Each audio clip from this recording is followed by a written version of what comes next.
Hello and greetings from Iceland, but today I will be talking about the Icelandic word hvalreki, and the word means a beached whale, and it is a common figure of speech in my country to say that we got a beached whale when we get lucky, like the volcanic eruption in 2021 that turned out to be a beached whale for the tourist industry of Grindavík, but that is all over now.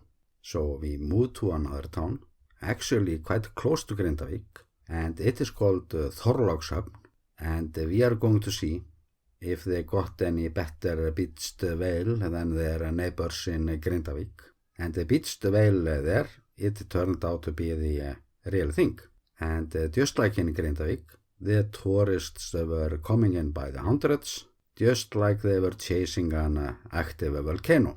So we know it now that a dead whale is just as attractive as a glowing volcano when it comes to tourists, even if it smells worse than a volcano.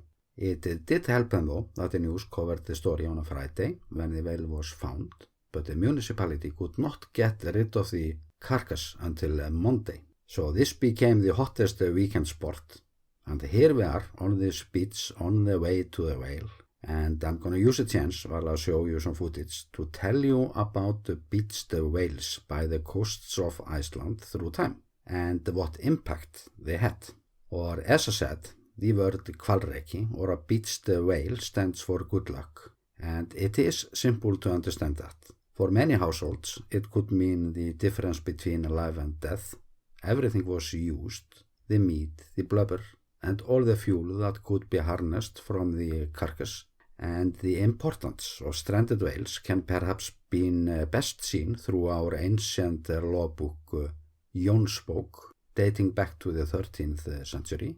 There are long sections to be found there just about whales, like this one. A beached whale is a property of the landowner, but if it contains whale iron or a spear, when it drifts ashore, it should be divided between the landowner, the owner of the iron, and the poor. So this is a good sample of the importance of such findings, but commercial whaling is over and done with in Iceland now. And I doubt that it will come back for many reasons. One is that whale watching is a big industry today that can grow even larger. And I have to say that it was indeed Icelanders that freed Willie, finally.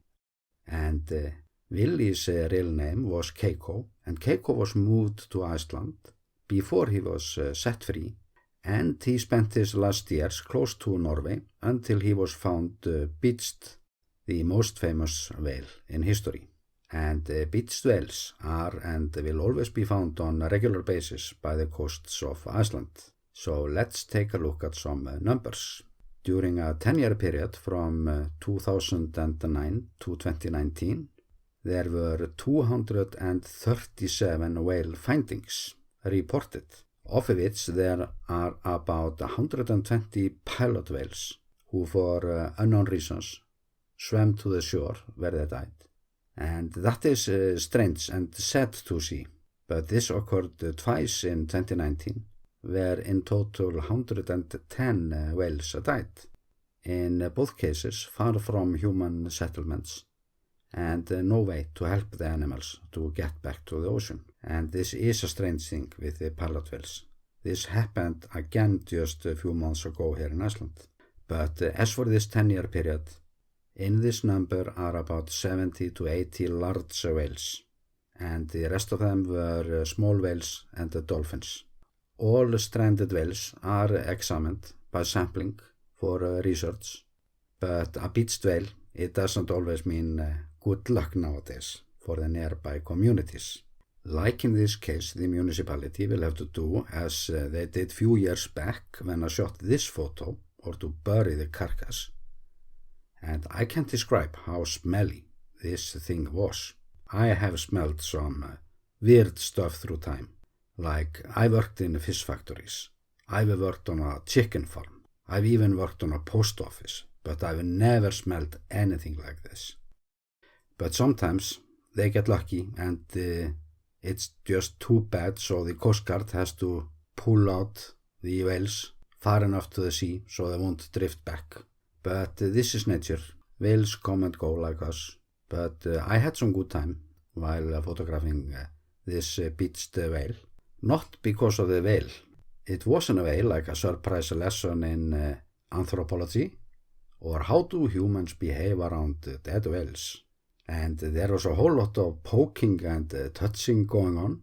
Many brought their children and pets, but the fun for me was to observe the people through my zoom lens, from where I didn't have to find the smell. But this one was, however, in better condition than the one that I was photoshooting a few years back. Else I would have skipped it to go there. So I managed to get myself some minutes of good stock footage, or spice for other stories that I do about Iceland. And the nearby town where the whale was found, Þorlákshöfn, is one of the towns that I will cover in a video soon. I was going to do some photo shooting in this trip, but I got lucky, or should we say that I found my own beached whale. So the only thing that I could do in Þorlákshöfn was to upload to my drive in order to free some memory and recharge batteries. But I will be back there soon to get myself some footage for the winter, because it's plenty to come on my channel. And with that, I'm sending you best regards from the coasts of Iceland.